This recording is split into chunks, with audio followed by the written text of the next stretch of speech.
بسم اللہ الرحمن الرحیم۔ السلام علیکم ورحمۃ اللہ وبرکاتہ۔ رسول اللہ صلی اللہ علیہ وسلم نے فرمایا، وہ تین لوگ جنہیں دیکھ کر اللہ تعالیٰ مسکراتا ہے۔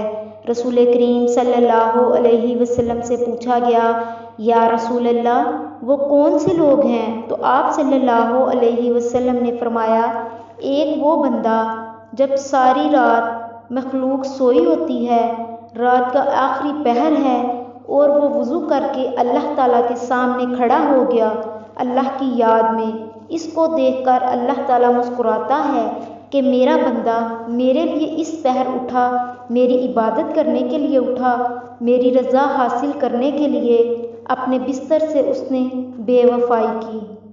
اور دوسرا شخص وہ ہے جب مجاہد جہاد کے لیے صفیں سیدھی کرتے ہیں، جب جہاد کے لوگ صفیں بناتے ہیں، اس وقت ان کا رب ان کو دیکھ کر مسکراتا ہے۔ اور تیسرا وہ بندہ جو اپنے گناہوں سے توبہ کرتا ہے، اللہ سے اپنے گناہوں کی بخشش مانگتا ہے، اس کو دیکھ کر اللہ تعالیٰ مسکراتا ہے۔ اور اللہ کو اپنے گناہ گار بندوں کے آنسو بہت عزیز ہیں۔ جب بندہ اپنے رب سے توبہ کرتا ہے تو اللہ تعالیٰ اس سے بہت خوش ہوتا ہے۔ رسول کریم صلی اللہ علیہ وسلم نے فرمایا، تین آنکھیں جہنم نہ دیکھیں گی، ایک وہ آنکھ جس نے راہ خدا میں پہرا دیا ہو، دوسری وہ آنکھ جو اللہ تعالیٰ کے خوف سے روئی ہو، اور تیسری وہ جو اللہ کی حرام کردہ چیزوں کی طرف اٹھنے سے رک جائے۔